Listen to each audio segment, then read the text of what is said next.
آپ اس پر غور فرمائیں کہ ورزق کریم، انہیں عزت والی روزی دی جائے گی. ارشاد فرمایا لہم درجات عند ربہم ومغفرۃ ورزق کریم، اللہ کی بارگاہ میں ان کے درجے بھی بلند ہوں گے، ان کی بخشش بھی کر دی جائے گی اور انہیں عزت والی روزی بھی عطا کی جائے گی.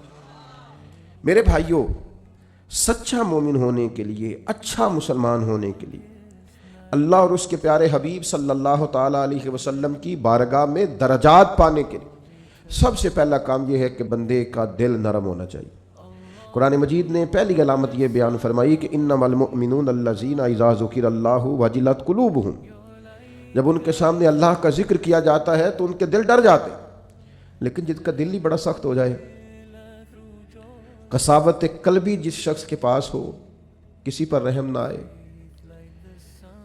کسی شخص کو اچھا نہ سمجھے، اپنے دل میں کسی کے لیے خیر کے جذبات کبھی اسے میسر ہی نہ ہوں، کبھی اپنی آخرت کی فکر کو لے کر، کبھی اپنے اعمال کو لے کر، کبھی اللہ کی بارگاہ میں حاضری کو لے کر وہ ڈرا ہی نہ ہو، کبھی اسے احساس ہی پیدا نہ ہوا ہو، کبھی اسے خیال ہی نہ آیا ہو. میرے بھائی، سب سے پہلی علامت یہ ہے کامیابی کے لیے قرآن مجید نے جو بیان فرمائی کہ دل نرم ہونا چاہیے، رقت قلبی میسر ہونی چاہیے، باطن کا صاف ہونا ضروری ہے. اگر دل ہی سخت ہے، سالوں بیت گئے کبھی رونا نہیں آیا، زمانہ گزر گیا کبھی احساس پیدا نہیں ہوا، آپ یقین کریں آہستہ آہستہ کر کے، باتیں سن کے، ماحول دیکھ کے، اور سارا کچھ ہی دولت ہے جی، چھوڑیں جی پیسے ہوں تو سب ٹھیک ہے، وہ سارے دنیا دار ہیں، چھوڑیں آپ، ہم نے بڑے پیر دیکھے، ہم نے بڑے مولوی دیکھے، ہم نے بڑے مسلح دیکھے، ہم نے بڑے تربیت کرنے والے دیکھے. آہستہ آہستہ یہ جملے بول بول کے ہم نے اپنی طبیعتوں کو نہایت سخت بنا لیا. دل میں کوئی گنجائش نہیں رہی، ہمیں کوئی اچھا نہیں لگتا، ہمیں کوئی مخلص نہیں لگتا. ہمارے رویے اس طرح کے ہو گئے ہیں کہ ہمیں ہر شخص دنیا دار دکھائی دیتا ہے. اگر کوئی دن میں 100 آدمی آپ کے سامنے ہاتھ پھیلاتا ہے تو کیا سارے پیشہ ور ہیں؟ کوئی ایک بھی ضرورت مند نہیں، سبھی کے بارے میں طبیعت سخت ہو گئی. اگر آپ نے 20 علماء کے بیانات سنے ہیں تو کیا ایک بھی اللہ کے نام پر مخلص ہو کر دعوت دین نہیں دے رہا؟ سب کے بارے میں یہ رویہ ہو گیا، سارے غلط ہیں. دل کی سختی دن بدن بڑھتی چلی جا رہی، اور یہ باقاعدہ مرض ہے.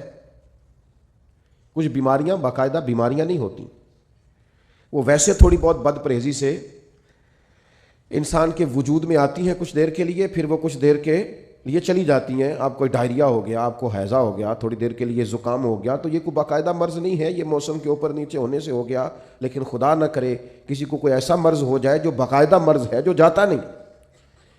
کچھ بیماریاں باقاعدہ بیماریاں ہوتی، ان کو بیماری سمجھنا چاہیے. دل کا سخت ہونا، رویے کا تلخ ہونا، کسی پہ رحم نہ کھانا، کسی سے پیار نہ کرنا، کسی جگہ بھی انسان کا اخلاص نہ پانا، یہ دل کی باقاعدہ بیماری ہے. حضرت ذوالنون مصری رحمۃ اللہ علیہ کا ایک قول مجھے بڑا پسند آیا، میں پڑھ رہا تھا. حضرت ذوالنون مصری رحمۃ اللہ علیہ فرماتے ہیں کہ جسم کی بیماریوں کا پتہ درد سے چلتا ہے. وجود میں درد ہوتا ہے، تکلیف ہوتی ہے تو محسوس ہوتا ہے کہ انسان بیمار ہے. اور فرماتے ہیں اگر دل میں بیماریاں ہونا، اس کا پتہ گناہوں سے چلتا ہے. معاذ اللہ، جب گناہ پر گناہ ہو اور انسان کو احساس نہ ہو تو باقاعدہ دل بیمار ہو گیا. اب اس کو احساس ہی پیدا نہیں ہوتا، اچھی بھلی اس کے سامنے آنکھ کھلی ہے، اس کی فجر کی اذان اس کے سامنے ہوئی ہے، لیکن یہ بالکل لیٹا ہے، بہت سخت بیمار ہو گیا دل. 6 لوگ اس کے سامنے سے اٹھ کے ظہر کی نماز کے لیے گئے ہیں، لیکن یہ آرام سے بیٹھا ہے، بیمار ہے اس کا دل.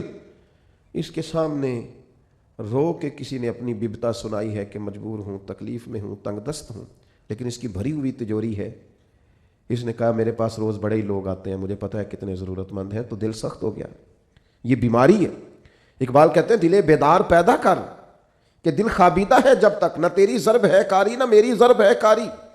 اور ایک درویش نے کہا تھا زندگی زندہ دلی کا نام ہے، مردہ دل کیا خاک جیا کرتے ہیں؟ جن کے دل مردہ ہو گئے وہ کیسے جئیں؟ اندر ان کا بالکل مر گیا، باطن مردہ ہے، کسی چیز کا کوئی اثر نہیں، نہ کسی کلام کا، نہ کسی نعت کا، نہ کسی واز کا، نہ کسی تقریر کا، نہ کسی کے رونے کا، نہ کسی کے تڑپنے کا، کسی چیز کا کوئی اثر نہیں.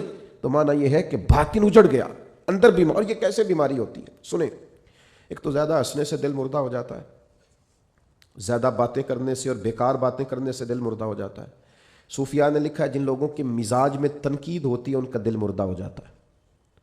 طبیعت ہی ہر وقت نقص تلاش کرتی ہے، مردہ ہو جاتے ہیں. اور ایک بڑی سخت بات ہمارے بزرگوں نے لکھی ہے، فرماتے ہیں جو دین کے نام کو لیں،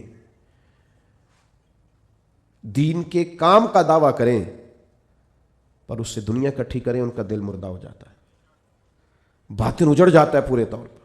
یاد رکھیے گا اور سمجھ لیجئے گا کہ دل کی سختی ایک باقاعدہ مرض ہے، اور صحابہ کرام علیہم رضوان اس مرض کے علاج کے لیے حضور کی بارگاہ میں باقاعدہ حاضری دیتے تھے۔ ایک شخص نے عرض کی، یا رسول اللہ دل بڑا سخت ہو گیا ہے، کریم کرم فرمائیں، مہربانی کریں۔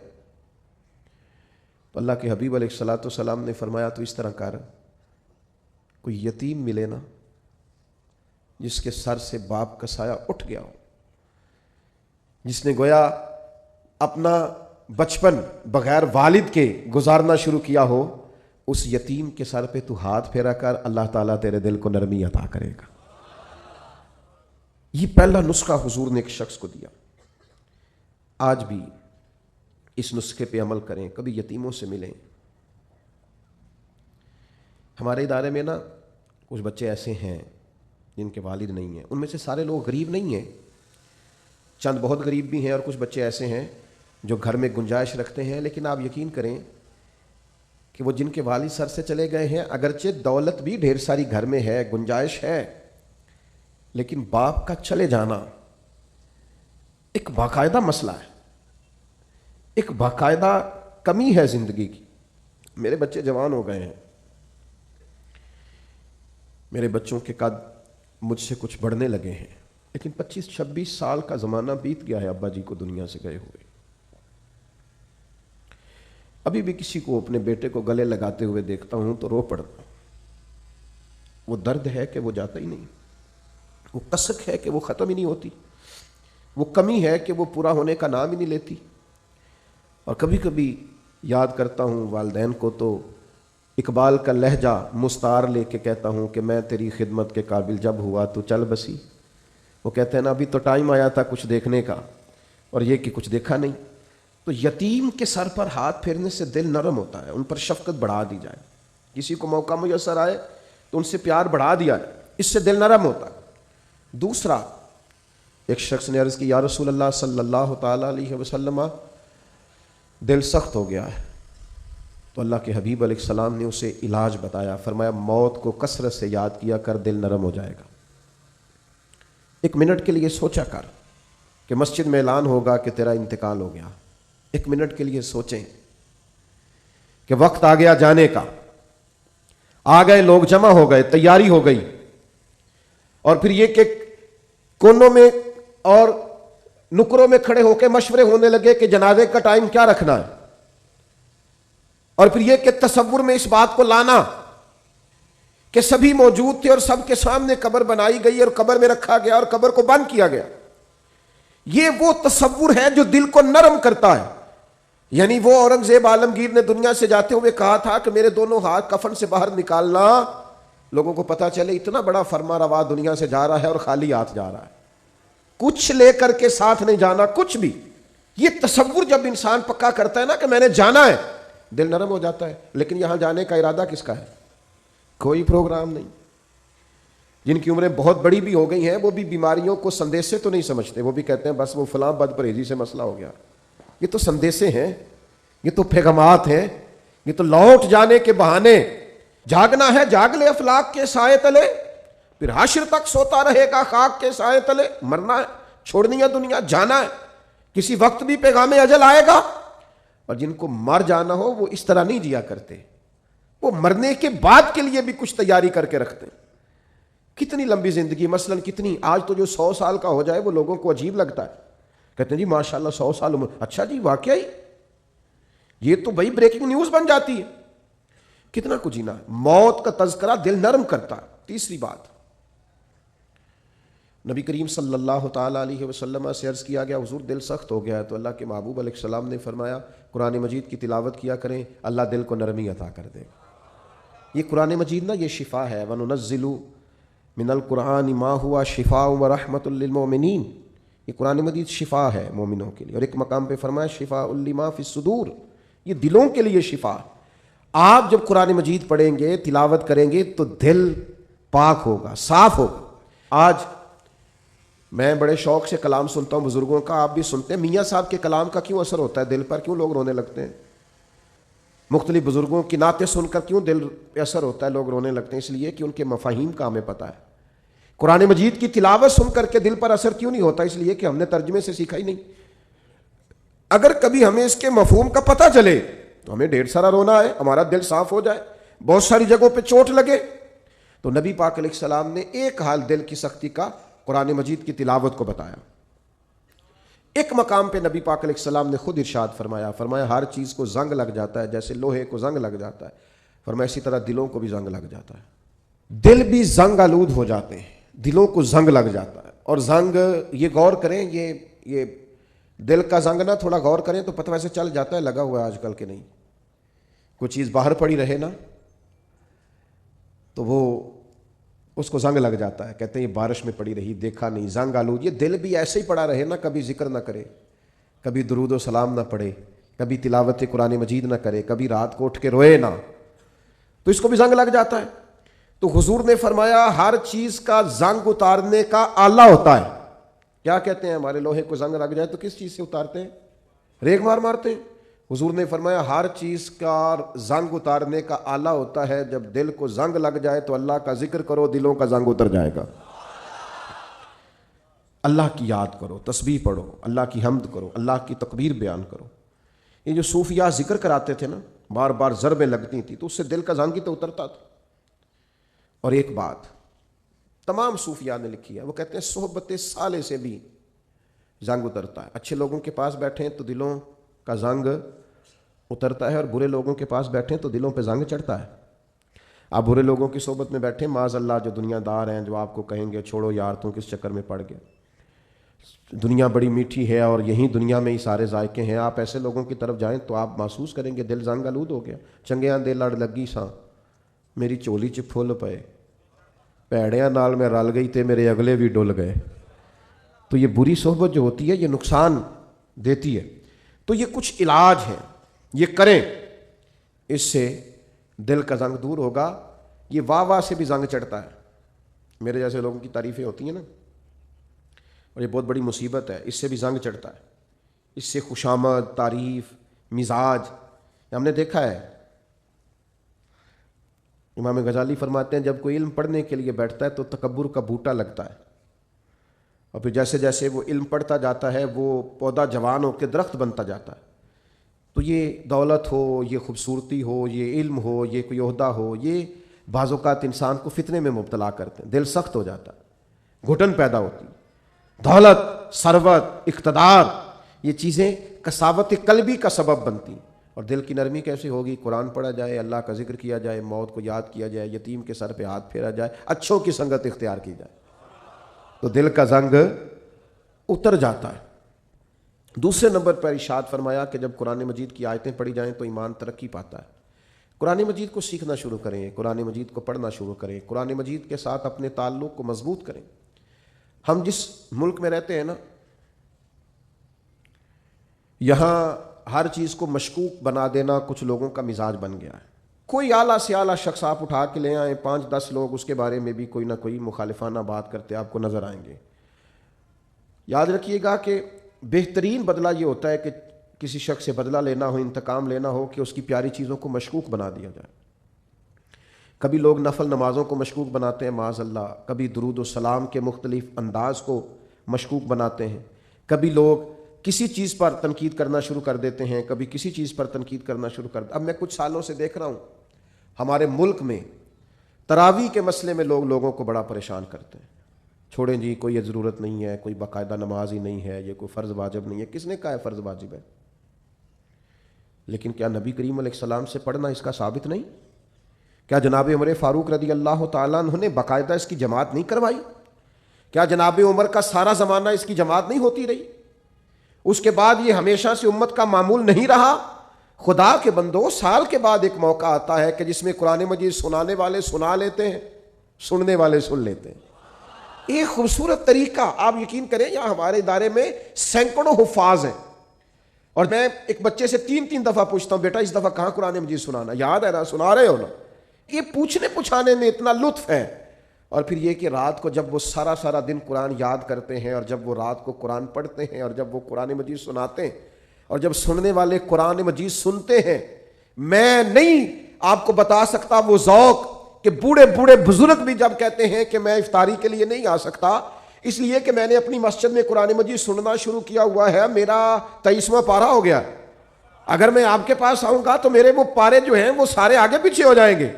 تمہیں سمجھ نہیں آتی کہ جب اس ذوق سے قرآن پڑھایا اور سنایا جائے تو عرش کا مالک راضی کتنا ہوتا ہے۔ اور تم یہ کہ تراویح کو مشکوک بناتے ہو، کوئی کام ہاتھ سے جانے ہی نہیں دیتے دین کو مشکوک بنانے والا۔ خدا کے بندے سن، میرے نبی پاک کا فرمان ہے، حضور نے فرمایا جس نے ایمان اور احتساب کی نیت کے ساتھ رمضان المبارک میں قیام کیا، یعنی نفلی عبادت کی، غفر لہ ما تقدم من ذنبک، اللہ اس کے پچھلے سارے گناہوں کو معاف فرما دے گا۔ آپ اس کو سمجھتے نہیں۔ پھر حضور نے فرمایا قرآن اور رمضان یہ دونوں بندے کی سفارش کریں گے اللہ کی بارگاہ میں۔ قرآن مجید کہے گا مالک میں نے رات اسے بیدار رکھا تھا، یہ قیام کرتا تھا، پڑھتا تھا، اور روزہ کہے گا مالک میں نے اسے دن میں کھانے پینے سے روکا رکھا تھا۔ یہ دونوں مل کے شفاعت کریں گے اور اللہ تعالیٰ یہ عمل کرنے والے کی بخشش فرما دے گا۔ تو قرآن مجید فرماتا ہے کہ اگر تم قرآن مجید کی تلاوت کرو گے تو اس سے تمہارے ایمان میں ترقی ہوگی۔ آپ قرآن مجید پڑھتے جائیں، ایمان مضبوط ہوتا جائے گا، اور انشاءاللہ تعالیٰ گناہ خود بخود دور ہوتے جائیں گے۔ اچھا، یہ ایمان بھی مضبوط ہوتا ہے، ایمان بڑی شے ہے، ایمان سب سے بڑی شے ہے۔ ایمان مضبوط ہو نا، لو سنو حدیث، اور یہ یاد رکھنا، اور یہ ایک دو کو سنا دینا سویرے۔ نبی کریم نے حضرت حارثہ سے پوچھا تھا کیف اصبحت یا حارثہ، حارثہ آج صبح کیسی کی ہے؟ عرض کی حضور اس حال میں کی ہے کہ میں پکا مومن ہوں۔ تو نبی کریم نے فرمایا تیرے ایمان کی دلیل؟ عرض کی حضور میرے ایمان کی دلیل یہ ہے کہ میں زمین پہ کھڑے ہو کے آسمان کی طرف دیکھوں تو اللہ کے عرش کو بھی دیکھ لیتا ہوں۔ فرمایا میں بتا سکتا ہوں جنتی جنت میں داخل ہو رہے ہیں اور جہنمی جہنم میں جا رہے ہیں، کہو تو راز حیات کہہ دوں؟ کوئی نہیں سمجھ آئی تو اللہ کرے نہ آئے تو سمجھ۔ وہ کہنے لگے کہو تو راز حیات کہہ دوں، حقیقت کائنات کہہ دوں، وہ بات کہہ دوں جو پتھروں کے دلوں کو بھی پاش پاش کر دے۔ لیکن وہاں سے زبان حال سے ارد گرد سے یہ آواز آ رہی تھی نہیں رہنے دے، یہی بہتر ہے کہ پردوں میں وہ پردہ پوش رہے، وہ اگر پردے اٹھا دے تو کسے ہوش رہے۔ فرمایا میں مومن ہوں تو ایمان کی علامت یہ ہے کہ زمین پہ کھڑے ہو کے دیکھوں تو اللہ کا عرش بھی دکھائی دیتا ہے۔ یہ حضور کے سامنے بیان کیا صحابی نے۔ آپ کیا سمجھتے ہیں ایمان معمولی چیز کا نام ہے؟ تو میرے عزیز، ایمان کی مضبوطی حاصل ہوتی ہے قرآن مجید پڑھنے سے۔ پھر ارشاد فرمایا وَعَلَىٰ رَبِّهِمْ يَتَوَكَّلُونَ، وہ اپنے رب پر بھروسہ کرتے ہیں۔ دنیا داروں پر بھروسہ کرنا چھوڑ دیں، مالداروں پر بھروسہ کرنا چھوڑ دیں، امیر رشتہ داروں پر بھروسہ کرنا چھوڑ دیں۔ وہ جن دوستوں نے آپ سے کہا نا کوئی کام ہو جاتے دسیا جی، کوئی حکم ہو جاتے، ان پہ بھروسہ کرنا چھوڑ دیں آپ، اسی پھر دسیا جی تو پھر وہ تمہیں دسن گے۔ کوئی کام ہو جاتے، کوئی حکم ہو جاتے، پھر تسا حکم دسنا ہے تو انہیں کہنا تو کل دسنا سی، سویرے ہی منڈا ٹوریا میں۔ تو میرے عزیز بھروسہ اللہ پہ، بھروسہ اللہ پہ، خوب اپنا اعتماد پکا کر لیں۔ ایک روایت میں نے جمعے میں سنائی تھی، میرا دل کرتا ہے آج پھر سناؤں گا آپ کو۔ فرمایا دو لوگوں کو نا قیامت والے دن حکم ہوگا کہ دونوں، ان کے اعمال معاذ اللہ ایسے تھے کہ ان کے لیے حکم ہے دونوں دوزخ میں چلے جاؤ۔ ایک نے دوڑ لگا دی، بھاگتا ہوا جا رہا ہے جہنم کی طرف، دوسرا 2 قدم اٹھاتا ہے پھر پلٹ کے پیچھے دیکھتا ہے، پھر 2 قدم اٹھاتا ہے پھر پلٹ کے پیچھے دیکھتا ہے، دونوں کو واپس بلا لیا، دوزخ کا دروازہ آ گیا، بلا لیا۔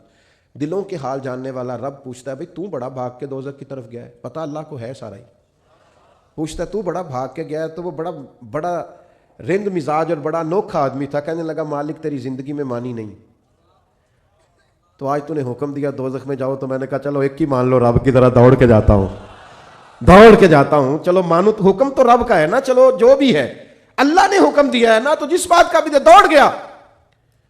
تو کریم نے دوسرے سے کہا تو بڑے دھیمے دھیمے قدم اٹھاتا ہے، پلٹ پلٹ کے دیکھتا ہے، تو وہ رو پڑا، کہنے لگا مالک میرا تیری رحمت پہ بھروسہ بڑا مضبوط تھا، مجھے پتا تھا بے شک فیصلہ ہو گیا ہے، پر تو نے معاف کاری دینا ہے، تو نے کرم کاری دینا ہے۔ کریم جب غالب آتا ہے تو کرم کاری دیتا ہے، تو نے معاف کر دینا۔ مجھے امید تھی، حکم بھی ہو گیا، فیصلہ بھی ہو گیا، میں دوزخ کی طرف جانے بھی لگا، پر بار بار اندر سے آواز آتی تھی پریشان نہ ہو، آواز آئے گی، پریشان نہ ہو وہ بلائے گا، پریشان نہ ہو رحمت ہو جائے گی۔ مالک دوزخ کا دروازہ آ گیا، پر میرا تیری ذات پر بھروسہ نہیں ٹوٹا، اور جب تیری آواز آئی نہ کہ واپس آؤ، تو میرے گویا اندر ہی اندر نعرے لگنے لگے کہ آ گئی ہے نا آواز، ہو گیا نا کرم۔ تو اللہ نے فرشتوں سے فرمایا دونوں کو جنت میں داخل کر دو۔ بھروسہ اللہ پہ رکھیں اور امید اللہ سے رکھیں، اپنے رب پر ہمیشہ مضبوط ایمان رکھیں۔ اور چوتھی بات ارشاد فرمائی الذین یقیمون الصلاۃ، صحیح نماز پڑھا کرو، دل لگا کے نماز پڑھا کرو، پیشانی ذرا جما کے نماز پڑھا کرو، ذرا غور کیا کرو کہ یہ سبحان ربی الاعلیٰ کا معنی کیا ہے، یہ سبحان ربی العظیم کا ترجمہ کیا ہے، یہ جو تم سمیع اللہ لمن حمیدہ کہتے ہو تو اس کے اندر سے کیا مفہوم واضح ہوتا ہے۔ ذرا دل جمی سے، ذرا ذوق سے، ذرا اس طرح پڑھا کرو کہ مجھے سوز دے، مجھے ساز دے، مجھے نیم شب کا نیاز دے، مالک دم سجدہ میں خود کو ہی توڑ دوں، مجھے ایسا ذوق نماز دے۔ کبھی شوق سے، کبھی درد سے، کبھی دل کرے کہ یار میں اٹھوں ذرا وضو کروں، 2 نفل نہ پڑھوں، میں ذرا جم کے سجدہ، پیشانی کو اگر سجدے کی لذت مل جائے کمال ہو جاتا ہے، یہ کرم ہو جاتا ہے۔ اور کسی نے کہا تھا میرا مالک میرے جرم عیاں کرتا نہیں اور سجدے میرے چہرے پہ سجا دیتا ہے۔ یہ دیکھو نا، کئی لوگوں کے وہ جسم، کچھ لوگوں کا ایسا نرم ہوتا ہے کہ سجدوں کا نشان پڑ جاتا ہے، لوگ اس کو محراب بھی بولتے ہیں، لیکن یہ بنیادی طور پر اپنی جسمانی ساخت ہوتی ہے۔ زیادہ کچھ لوگ بڑے نمازی ہوتے ہیں پر چہروں پر نشان نہیں ہوتا، یہ جسمانی ساخت کا مسئلہ ہوتا ہے۔ عام دام برسر مطلب خوب نماز پڑھے دل جما کے، اور پھر فرمایا وَمِمَّا رَزَقْنَاهُمْ يُنْفِقُونَ، جو ہم نے انہیں دیا اس میں سے ہماری راہ میں